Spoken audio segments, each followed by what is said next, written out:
अस्सलामुअलैकुम। आज हम class 11 NDF book physics chapter 4 rotational and circular motion का टॉपिक करेंगे, relation between linear and angular kinematic quantities. तो पहले हम लीनियर और एंगुलर डिस्प्लेसमेंट का रिलेशन देख लेते हैं। ये आपको फिगर समझ आ गया तो आपको बाकी बहुत आसानी से समझ आ जाएगी कि एक ऑब्जेक्ट है, यानी हम कह लें बॉल को हमने स्ट्रिंग के साथ अटैच किया, उसको हम घुमा रहे हैं, वो यहाँ से लेकर यहाँ तक ए से पॉइंट से सी पॉइंट तक है। तो ये जो आर्क है ए से सी, अगर इसका जो डिस्टेंस है, ये जो इसका डिस्टेंस है ये रेडियस यानी आर के इक्वल हो जाए तो फिर जो एंगल बनता है इससे वो 1 रेडियन के इक्वल होता है। मैं आपको दोबारा बताती हूँ कि अगर ये जो आर्क है इसकी लेंथ रेडियस के इक्वल हो जाए तो जो एंगल इस आर्क से बनता है, ये जो एंगल थीटा है यहाँ से यहाँ तक, ये 1 रेडियन के इक्वल होता है। और इसी पे हम दूसरा पॉइंट भी लेते हैं कि पहले बॉल इस पॉइंट तक गया बी पॉइंट तक जो कि थीटा के स्मॉल थीटा के इक्वल है, और ये जो दूसरा है ये थीटा तो 1 रेडियन के इक्वल है जो ए से सी तक है। अब बेसिकली हम इन दो को कंपेयर करेंगे, इन दो ट्रायंगल्स को, ओ ए सी को और ओ ए बी को। जो आर्क ए बी है, arc A B divided by arc A C, और फिर सामने इन्हीं का एंगल लेंगे कि आर्क ए ओ बी यानी इनका जो एंगल है ए ओ बी का एंगल और ए ओ सी का, यानी जो आर्क रखी है उसके सामने उसी का एंगल। ये सिंपल ज्योमेट्री को हम यूज करके ये सारा लिख रहे हैं कि जो आपका आर्क ए बी है उसकी हमने लेंथ सिंपल, उसका जो डिस्टेंस उसने कवर किया उसको हम सिंपल आर ले रहे हैं, आर नहीं सॉरी एस ले रहे हैं। और जो ए सी है वो तो हमने बताया था वो रेडियस के इक्वल है, तो हमने उसको आर लिया। तो जो आर्क ए बी है उसकी जगह हमने एस लिख दिया, जो डिस्टेंस उसने कवर किया है एस है, और जो आर्क ए सी है उसका आर यानी रेडियस के इक्वल है तो हमने आर लिख दिया। और जो आर्क ए ओ बी यानी इनका जो एंगल बन रहा है ए ओ बी, ये थीटा के इक्वल था आपका, और जो ए ओ सी था ये थीटा इसका 1 रेडियन के इक्वल है, तो हम ऊपर इधर थीटा लिख रहे हैं और नीचे 1 रेडियन लिख रहे हैं। आर्क ए ओ सी का 1 रेडियन के इक्वल है, तो ये सिंपली 1 से यानी थीटा डिवाइड हुआ तो वो थीटा ही आ जाएगा। और आर को इस साइड पे ले आएंगे तो आपके पास सिंपल इन दोनों का रिलेशन आ जाएगा। एस यानी आपके पास जो लीनियर डिस्टेंस है, लीनियर डिस्टेंस नहीं सॉरी डिस्प्लेसमेंट, जो लीनियर डिस्प्लेसमेंट है, और जो आपके पास थीटा जो आपकी एंगुलर डिस्प्लेसमेंट थी, उन दोनों के बीच का रिलेशन आ जाएगा। और ये जो आर है ये इन दोनों को आपस में मतलब जोड़ रहा है, ये एज अ बाईपास काम कर रहे हैं।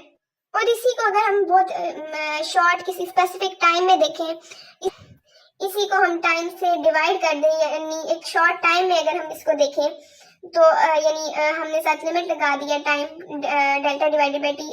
अब ये सोच रहे होंगे कि इधर जो आर है उसके साथ क्यों नहीं लिमिट लगी, क्योंकि आर कांस्टेंट है, जो चीज चेंज हो रही होती है टाइम के साथ उसके साथ ये लिमिट लगती है। आर तो कांस्टेंट रहता है क्योंकि वो रेडियस है, तो एस डिवाइडेड बाई टी यानी सिंपल जो लीनियर डिस्प्लेसमेंट है वो डिवाइडेड बाई टी ये लीनियर वेलोसिटी बन जाएगी, और angular displacement divided by time ये आपके पास एंगुलर वेलोसिटी बन जाएगी। तो आपके पास रिलेशन आ जाएगा v is equal to r omega. ये लीनियर वेलोसिटी और ये एंगुलर वेलोसिटी, ये आपके पास रिलेशन आ गया। और ये वैसे आपको इस तरह की एग्जांपल आपको देखने के लिए मिलेगी, यानी जो आपकी कार होती है उसका टायर वो सर्कल आपकी रोटेशनल मोशन भी एंगुलर आपकी परफॉर्म कर रहा होता है, साथ साथ वो आगे मूव भी कर रही होती है कार, तो यानी उधर आपको लीनियर वेलोसिटी और एंगुलर वेलोसिटी दोनों देखने को मिलेंगी। अब नेक्स्ट है relation between linear and angular acceleration.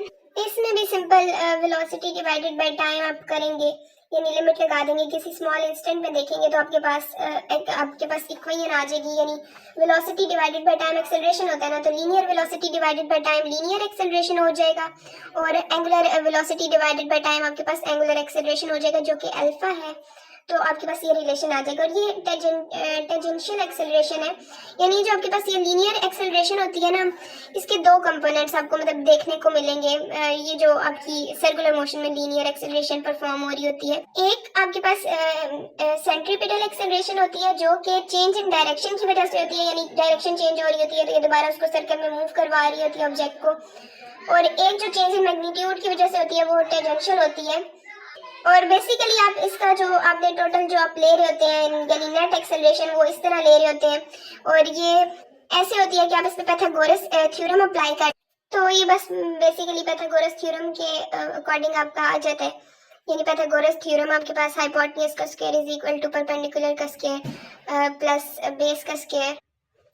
आप अंडर रूट दोनों साइड पे लेंगे, ये इस तरह कट जाएगा। और ये इसलिए नहीं कटेगा क्योंकि इनके दरमियान जो प्लस है ना, तो पहले ये एक सॉल्व होता है एक तरह से, और फिर ये ऐसा आपने ना पढ़ा होगा चैप्टर 2 में भी, इस तरह का जो रिलेशन था कि जो आप मैग्नीट्यूड फाइंड करते हैं, वेक्टर का मैग्नीट्यूड फाइंड करते थे उसके एक्स और वाई कंपोनेंट से, तो बस ये उसी तरह का है। जो यहाँ पर रेडियल लिखा हुआ है, ये रेडियली बेसिकली आपकी सेंट्रीपिटल एक्सेलरेशन होती है, जो कि चेंज इन डायरेक्शन की वजह से होती है, जो आपकी ऑब्जेक्ट को सर्कल में मूव करवा रही होती है।